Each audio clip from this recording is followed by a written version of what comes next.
प्रिय बंधू भगिनीनो, मी father doctor Patrick M D'Souza.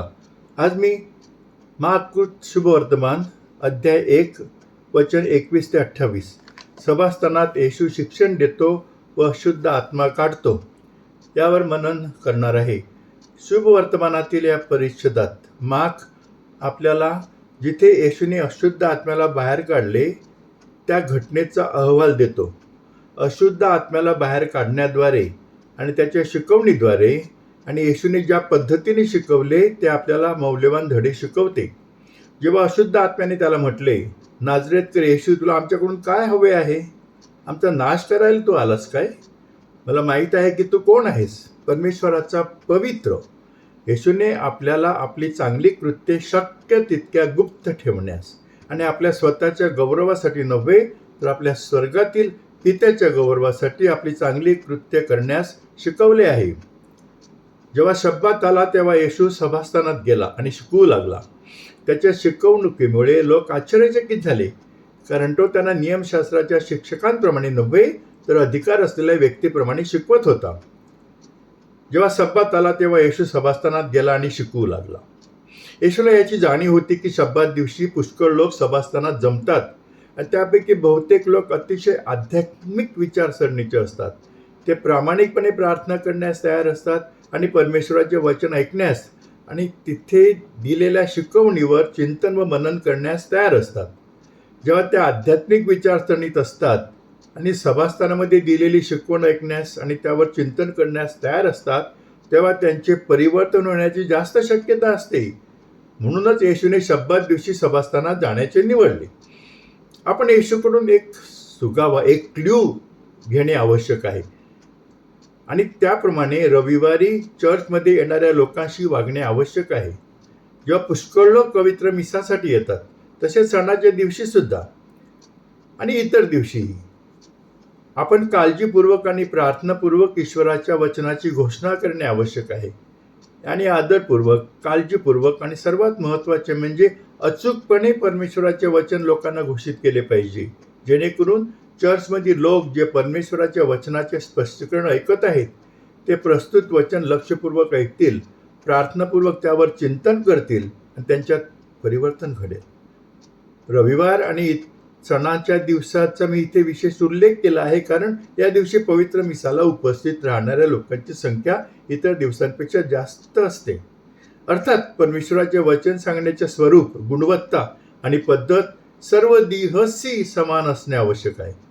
कारण चर्चमध्ये मिसासाठी 100 लोक असत किंवा लाखो लोक असत, आपण किती लोक आहेत हा विचार न करता रविवार आणि सणाच्या दिवशी करतो त्याच प्रकारे ईश्वराचे वचन इतर दिवशी सुद्धा घोषित करणे आवश्यक आहे.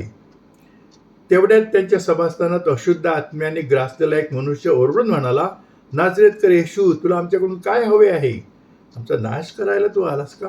मला माहीत आहे की तू कोण आहेस, परमेश्वराचा पवित्र.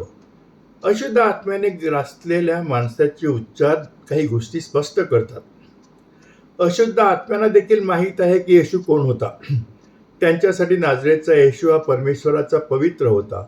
दुसऱ्या शब्दात त्यांना येशूच्या देवत्वाची जाणीव होती. आपल्यासाठी धडे पुढील प्रमाणे आहेत. आपण वैयक्तिकरित्या आणि खरोखर येशूवर विश्वास ठेवला पाहिजे की तो परमेश्वराचा पुत्र आहे. आपल्याला येशूबद्दल हा विश्वास मिळाला असल्यामुळे आपल्या आईवडिलांकडून, आपल्या चर्चकडून आपल्याला येशूच्या देवत्वाविषयी माहिती आहे. परंतु येशूबद्दलचे हे ज्ञान वैयक्तिक बनण्याची गरज आहे. माझं स्वतःचं बनलं पाहिजे ते. मी वैयक्तिकरित्या आणि खरोखर येशूच्या देवत्वावर विश्वास ठेवतो का? जर येशू खरोखरच आपल्यासाठी परमेश्वर असेल तर आपल्याला त्याच्या शिकवणीचे पालन करण्यास संकोच करण्याची काही गरज नाही. परंतु बऱ्याचदा आपण त्याच्या शिकवणीकडे आणि त्याच्या सल्ल्याकडे दुर्लक्ष करतो आणि आपण जे काही बोलतो, जे काही करतो ते येशूने आपल्याला जे बोलायला आणि करायला सांगितले आहे, शिकवले आहे, त्याच्या अगदी विरुद्ध असते आणि ते आपल्याला माहीत आहे की ते येशूच्या शिकवणीच्या विरुद्ध आहे. आपण आपल्याला पाहिजे तेच करत राहतो. दुसरे म्हणजे जर येशू आपल्यासाठी परमेश्वर असेल तर आपण त्याच्यावर आपला विश्वास ठेवण्यास आणि आपल्यासाठी त्याची इच्छा स्वीकारण्यास तयार असले पाहिजे. त्याची इच्छा आपल्याला त्याच्या वचनाद्वारे आपल्यापर्यंत येते, जी नवीन करारामध्ये विशेषतः शुभ वर्तमानामध्ये व्यक्त केली गेली आहे. आणि संत पौल आणि इतरांनी त्यांच्या पत्रांद्वारे ती अधिक स्पष्ट केली आहे. जर येशू आपल्यासाठी परमेश्वर आहे, तर आपल्या जीवनासाठी त्याची योजना पूर्ण करण्यासाठी आपण सर्व संकटे स्वीकारण्यास तयार असणे आवश्यक आहे आणि आपण त्याच्यासाठी मरण्यास देखील तयार असणे आवश्यक आहे.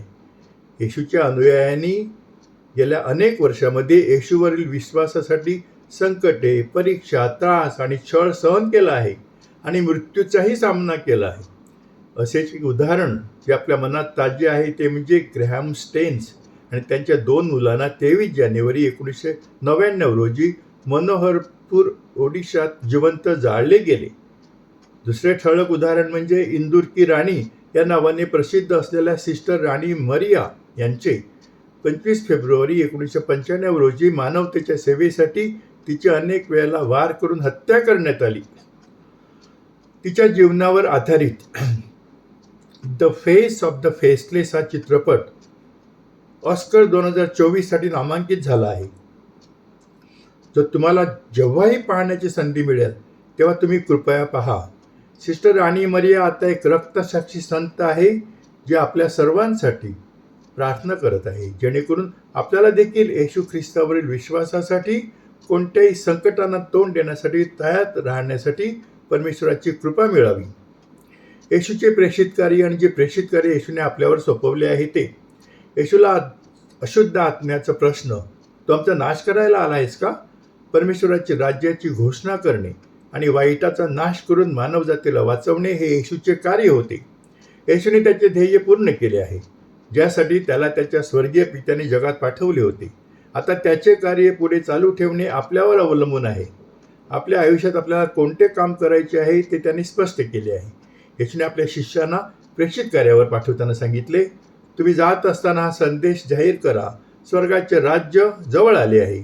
आजारी लोकांना बरे करा, मेलेल्यांना उठवा, कुष्ठरोग्यांना शुद्ध करा आणि भूते काढा. येशूने आपल्या शिष्यास सोपवलेले काम म्हणजे परमेश्वराच्या राज्याची घोषणा करणे हे होय. ज्या गोष्टी त्याने त्याच्या शिष्यांना करायला सांगितल्या त्या काही गोष्टी परमेश्वराच्या राज्याच्या घोषणेच्या भाग बनतात. त्या गोष्टी येशूच्या काळामध्ये लागू होत्या. त्यापैकी काही गोष्टी आजही आपल्या काळाला लागू आहेत.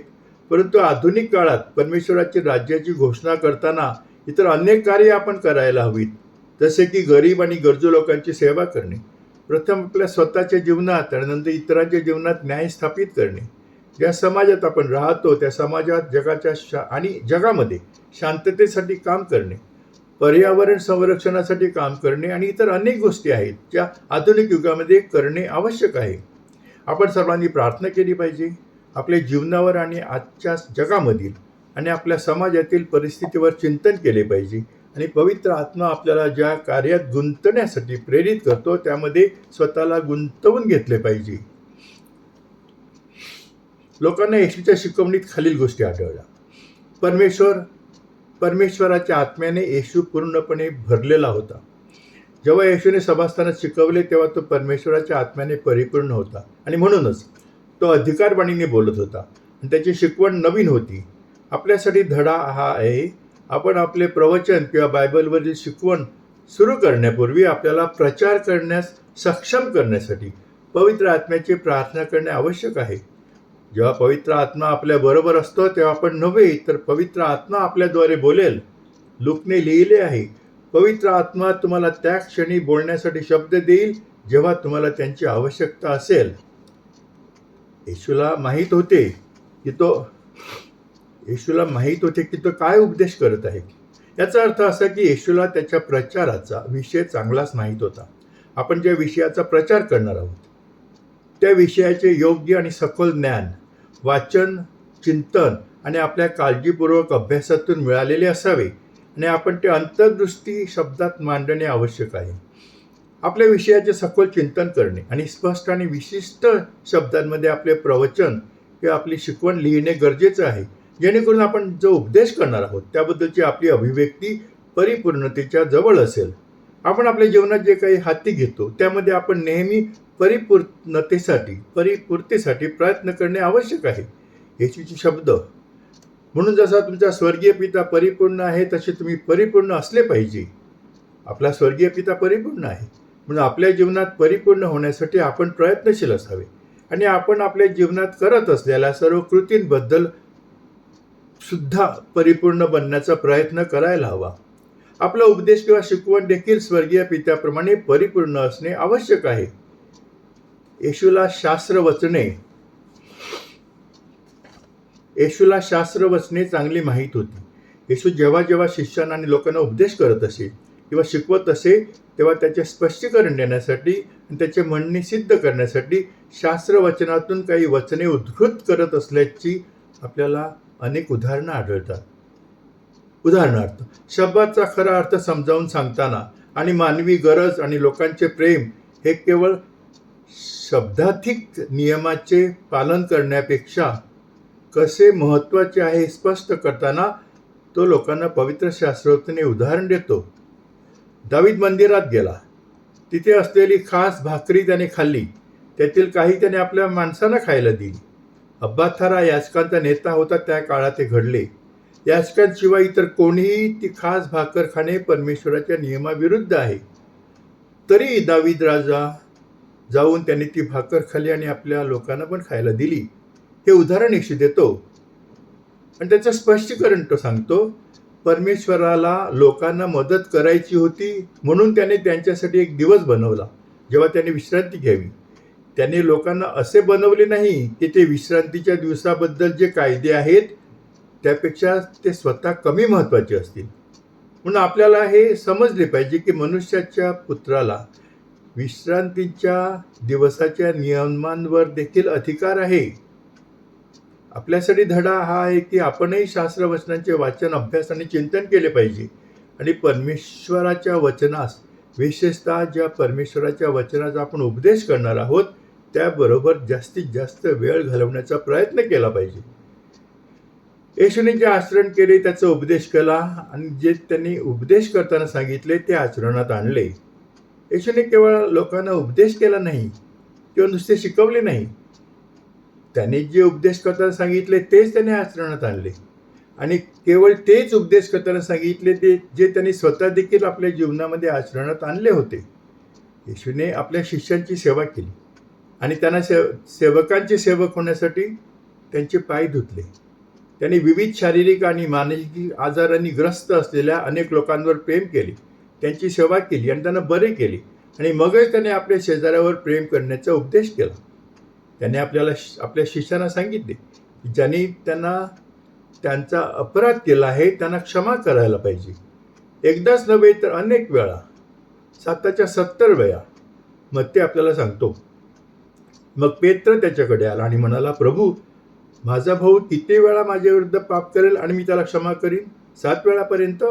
येशू त्याला म्हणाला, मी तुला 7 वेळा म्हणत नाही तर 70 वेळा. आपल्या शिष्यांना त्यांच्या अपराधांना 70 वेळा क्षमा करण्यास शिकवल्यानंतर त्यांनी आपल्या स्वर्गीय पित्याला, ज्यांनी त्याचा छळ केला आणि त्याला वधस्तंभावरील मंद मरणाच्या अधीन केले, त्यांना क्षमा करण्यास त्याच्या स्वर्गीय पित्याला सांगितले. हे पित्या, त्यांना क्षमा कर, कारण ते काय करत आहे ते त्यांना ठाऊक नाही. आपण स्वतःला विचारले पाहिजे, आपण जो उपदेश करतो तो आपण आचरणात आणतो का? आणि जे आपण आचरणात आणतो त्याचाच उपदेश करतो का? त्याच्याविषयीची माहिती सर्व गालील प्रदेशामध्ये झपाट्याने पसरली. जरी येशूने अशुद्ध आत्म्याला त्याने जे काही केले आणि जो प्रचार केला त्याची बातमी गुप्त ठेवण्याची ताकीद दिली होती, तरी ती बातमी गालीलच्या संपूर्ण प्रदेशामध्ये वेगाने पसरली. आपण येशूकडून एक धडा घेतला पाहिजे की आपण आपल्या चांगल्या कृत्यांबद्दल बढाई मारून समाधान मिळवणे आणि आपण करत असलेल्या चांगल्या कृत्यांच्या बातम्या पसरवण्याची गरज नाही. आपण आपली धर्मदाय कार्य, आपल्या प्रार्थना, आपली चांगली कृत्ये गुप्तपणे करणे आवश्यक आहे आणि सर्व काही पाहणारा स्वर्गीय पिता आपल्याला त्याचं प्रतिफळ देईल. आपण आपलाच ढोल वाजवू नये आणि आपल्या चांगल्या कृत्यांची पुनरावृत्ती लोकांसमोर सतत करत राहू नये, नाहीतर ते आपल्याला कंटाळतील आणि आपला तिरस्कार करू लागतील. अर्थात येशूने असेही म्हटले आहे की तुमचा प्रकाश लोकांसमोर असा पसरू दे की त्यांनी तुमची चांगली कृत्ये पाहावी आणि तुमच्या स्वर्गातील पित्याचे गौरव करावे. परंतु त्यांनी आपल्या स्वतःच्या गौरवासाठी नाही तर आपल्या स्वर्गातील पित्याच्या गौरवासाठी करण्यास सांगितले आहे.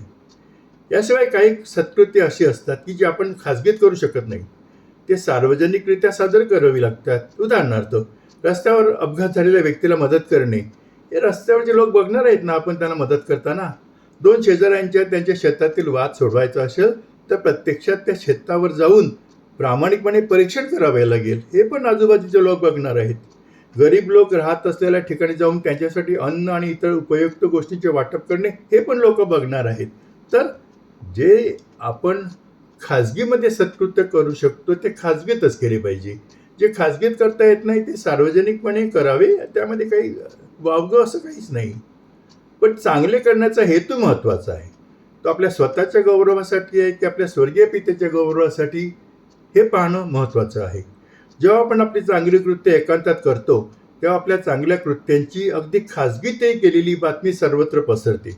कारण आपण ज्यांच्यासाठी चांगली कृत्य केली आहेत ती लोक आपण त्यांना सांगितलं असेल पसरवू नका, तरीही ते पसरवतात, ते शांत बसत नाही. कारण ते आपल्या चांगल्या कृत्यांची सुवार्ता आपल्या आजूबाजूच्या लोकांपर्यंत पोहोचवू इच्छितात आणि आपल्या कृतज्ञतेचे प्रतीक म्हणून ते इतरांनाही खरोखरच आपल्यासारखे सेवाभावी कार्य करण्यासाठी प्रेरित आणि प्रोत्साहित करण्याचा प्रयत्न करतात. प्रिय बंधू भगिनींनो, तुम्ही माझे मनन चिंतन शांतपणे प्रेमाने काळजीपूर्वक ऐकून घेतलं त्याबद्दल आभारी. कृपया हे मनन चिंतन तुमच्या अनेक वेगवेगळ्या नातेवाईकांना, मित्रांना आणि तुमच्या ग्रुप्सना पाठवा की जेणेकरून त्यांचाही फायदा होईल. तुम्हाला जर मला काही सूचना करायच्या असतील माझ्या मननाविषयी तर तुम्ही करू शकतात, म्हणजे त्याचा वापर मी पुढच्या प्रवचनामध्ये मननामध्ये करू शकेल. माझे एक यूट्यूब चॅनल आहे. माझ्या चॅनलचं नाव आहे फादर डॉक्टर पॅट्रिक डिसूजा. कृपया या चॅनलला पुरस्कृत करा आणि तुमच्या कॉन्टॅक्ट्सना सांगा त्या चॅनलला पुरस्कृत करायला. तुमच्यावर परमेश्वराचा भरपूर आशीर्वाद येईल. हे प्रभू परमेश्वरा, मी या लोकांसाठी प्रार्थना करतो. त्यांना तू भरपूर कृपा दे, त्यांना आनंद, शांतीत आणि चांगल्या आरोग्यात ठेव. त्यांची इच्छा, आकांक्षा, स्वप्न तुझ्या इच्छेप्रमाणे पूर्ण कर. ही प्रार्थना मी तुझ्याकडे मोठ्या विश्वासाने करतो. Thank you very much. आभारी.